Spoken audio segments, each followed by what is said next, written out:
بسم اللہ الرحمن الرحیم۔ السلام علیکم پیارے دوستو، اللہ تبارک و تعالی قرآن پاک میں ارشاد فرماتا ہے، اور اس دن سے ڈرو جب کوئی کسی کے کچھ کام نہ آئے گا اور نہ ہی کسی کی سفارش منظور کی جائے گی۔ یعنی مثال کے طور پر اگر بیٹا گنہگار ہے اور باپ چاہے کہ اپنے بیٹے کو اللہ تعالیٰ سے بخشوا لے، اس کی سفارش کر کے، اس کی گواہی دے کے، تو ایسا بھی نہیں مانا جائے گا۔ مطلب کوئی بھی کسی کی سفارش کر کے اس کو بچا نہیں سکتا، اور نہ ہی کسی سے کسی طرح کا بدلہ قبول کیا جائے گا۔ یعنی اگر کوئی چاہے کہ میرے پاس 10 نیکی ہے اور میں کسی سے 10 نیکی لے کے اس کو پورا کر لوں یا کسی کو 10 نیکی دے دوں، تو یہ بھی قبول نہیں کیا جائے گا، اور نہ ہی لوگ کسی کی مدد حاصل کر سکیں گے۔ یعنی اگر کوئی چاہے کہ میں اس کی مدد کر دوں یا اس سے مدد لے لوں، تو کوئی ایسا بھی نہیں کر پائے گا۔ اور دوستو، قیامت کا دن ایک ایسا خطرناک دن ہوگا جس دن پریگننٹ عورتوں کے حمل گرا دیے جائیں گے،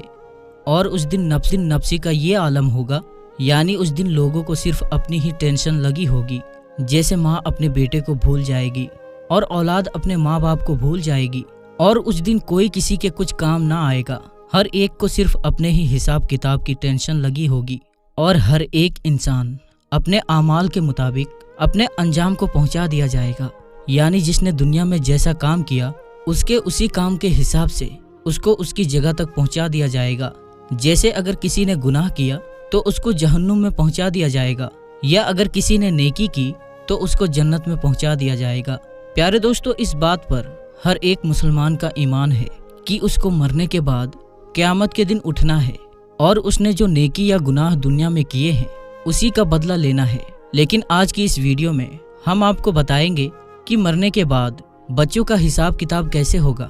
اور کیا بچوں سے قبر کے اندر سوال جواب کیے جائیں گے یا نہیں، اور کیا مرنے کے بعد بچوں کو بھی ان کی قبروں میں عذاب ہوگا یا نہیں۔ اور اس کے ساتھ ساتھ آپ کو یہ بھی بتائیں گے کہ جب کافر و مشرک کے بچے مر جاتے ہیں تو مرنے کے بعد ان کافر و مشرک کے بچوں کے ساتھ کیا سلوک کیا جاتا ہے، اور کیا کافر و مشرک کے بچے بھی مرنے کے بعد جنت میں جائیں گے۔ اور اگر کوئی معصوم بچہ کفر کر دے، یعنی اگر کسی معصوم بچے نے اللہ کو ماننے سے انکار کر دیا، یا نماز کو ماننے سے انکار کر دیا، یا پھر روزے کو ماننے سے انکار کر دیا، یا پھر ان باتوں سے انکار کر دیا جن باتوں سے انسان کا ایمان چلا جاتا ہے، تو اس کا مطلب اس معصوم بچے نے کفر کیا۔ اور اگر اس نے کفر کیا تو کس عمر میں اس بچے کے کفر کو مانا جائے گا؟ پیارے دوستو، ان سارے سوالوں کے جواب قرآن و حدیث کی روشنی میں آج کی اس ویڈیو میں ہم آپ کو بتائیں گے۔ اس لیے آپ سے ریکویسٹ ہے کہ ہماری اس ویڈیو کو آخر تک ضرور دیکھیے گا۔ پیارے دوستو، اس دنیا کو چھوڑنے کے بعد انسان کو سب سے پہلے جس گھر میں داخل کیا جاتا ہے وہ قبر ہے۔ قبر آخرت کے گھروں میں سے سب سے پہلا گھر ہے، اور قبر سے ہی انسان کا حساب کتاب شروع ہو جاتا ہے۔ اور جو قبر کے امتحان میں پاس ہو جاتا ہے تو اس کے آگے کے راستے صاف ہو جاتے ہیں، اور جو قبر کے امتحان میں پاس نہیں ہو پاتا تو اس کے آگے کے راستے بہت مشکل ہو جاتے ہیں، اور وہ ان کو پار نہیں کر پاتا۔ پیارے دوستو، جب بھی کوئی انسان مرتا ہے تو اس کو قبر کے اندر دفنا دیا جاتا ہے، پھر چاہے وہ بچہ ہو، بوڑھا ہو یا نوجوان۔ اس طرح جیسے ہی اس مرنے والے شخص کو دفنایا جاتا ہے تو 2 فرشتے اس کی قبر میں آتے ہیں، جن کو منکر نکیر کہا جاتا ہے۔ یہ فرشتے اس مرنے والے شخص سے سوال کرتے ہیں، اور وہ مرنے والا شخص ان فرشتوں کے سوالوں کا جواب دیتا ہے۔ اگر مرنے والا شخص ان فرشتوں کے سوالوں کا جواب ٹھیک دے دیتا ہے تو اس کو جنت کی خوشخبری دے دی جاتی ہے، اور اگر مرنے والا شخص ان فرشتوں کے سوالوں کا جواب نہیں دے پاتا تو اس کی قبر کو جہنم کا گڈھا بنا دیا جاتا ہے۔ جیسا کہ حضور پاک صلی اللہ تعالی علیہ وسلم نے ارشاد فرمایا کہ قبر یا تو جنت کے باغوں میں سے ایک باغ ہے، یا جہنم کے گڈھوں میں سے ایک گڈھا، اور قبر آخرت کی منزلوں میں سے سب سے پہلی منزل ہے۔ جس نے اس کو آسانی سے پار کر لیا تو آگے کی منزل اس سے آسان ہے، اور جو انسان منزل کو پار نہ کر سکا تو آگے کی منزل بہت زیادہ مشکل ہے۔ پیارے دوستو، اب بات کرتے ہیں کہ اگر کوئی نابالغ بچہ بالغ ہونے سے پہلے مر جائے تو کیا اس سے بھی قبر میں حساب کتاب لیا جاتا ہے، اور اس سے بھی سوال جواب کیے جاتے ہیں؟ تو اس کے بارے میں الگ الگ باتیں ملتی ہیں۔ کچھ باتوں کے حساب سے چھوٹے بچوں سے قبر کے اندر سوال جواب نہیں کیے جاتے، کچھ باتوں کے حساب سے